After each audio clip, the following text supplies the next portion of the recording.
symbols like full stops, commas, question marks, all these kind of punctuations. Now, punctuations are absolutely acceptable.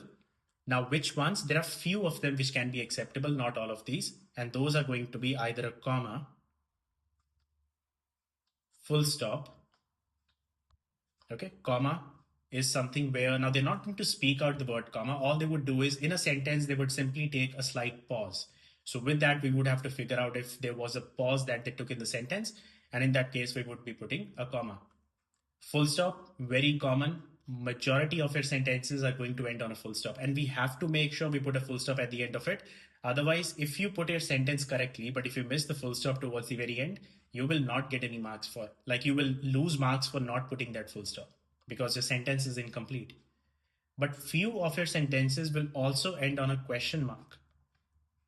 Okay, and those would be question based sentences. So, for example, in certain cases where they ask you a question like, is it going to rain tomorrow in Adelaide? Okay, so something like this. If you feel that they have spoken out a sentence which is a question, then again, in that case, you would have to put a question mark at the very end. Now, it's not common to get sentences which have got question mark at the back, but it's absolutely going to be possible. So in that case, question mark, but majority of your sentences will need to end on a full stop. And another punctuation that could be used is a hyphen. Okay, sometimes we know there are certain words where they are supposed to have a hyphen in between.